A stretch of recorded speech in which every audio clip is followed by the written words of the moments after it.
ओवैसी की आपने बात करी है, बिहार की बात करी, और जाहिर सी बात है कि ओवैसी जाते हैं तो वोट करते ही हैं, ऐसा बिल्कुल है कि क्योंकि प्रोमिनेंट लीडर है मुस्लिम के।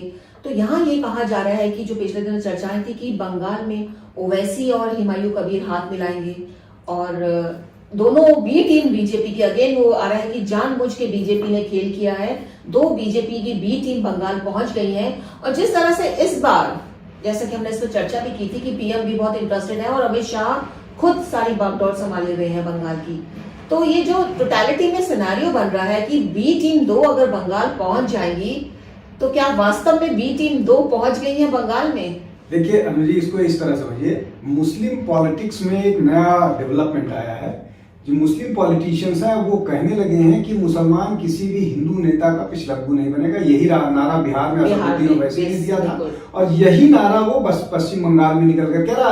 अभी नारे क्लियर नहीं हुए, स्पष्ट नहीं हुए, लेकिन धरना उसी तरह जा रहा है। तो जब इस तरह की बात होगी और मुस्लिम वोट एक तरफ जाएगा तो उसका बाई प्रोडक्ट ये होता है कि हिंदू भी लामबंद होता है। बिल्कुल। अभी तक पश्चिम बंगाल में हिंदू के नाम पर लामबंद नहीं होते हैं, बहुत थोड़े स्तर पर हुआ था। पिछले वाले चुनाव में मतुआ संप्रदाय हिंदू के नाम पर वोट किया था। पिछले चुनाव में वो नहीं हुआ, इसलिए बीजेपी की हालत वैसी नहीं रही। तो जैसे ही ये मुस्लिम वाला मामला आएगा, हिंदू भी अपनी बंगला आइडेंटिटी को थोड़ा सा डाइल्यूट करके हिंदू के नाम पर वोट करेगा।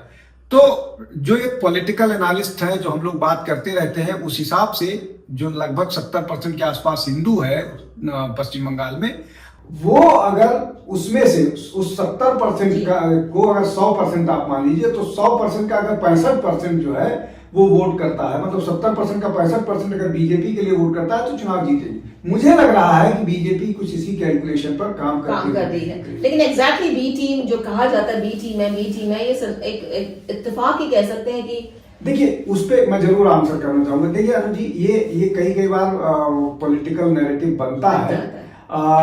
निश्चित तौर पर इसके फायदे होते हैं। जैसे ही ओवैसी लड़ता है, वैसे लड़ते हैं, ओवैसी की पार्टी लड़ती है, वैसे ही बीजेपी को फायदा होता है। इसको आप नहीं डिनाई कर सकते।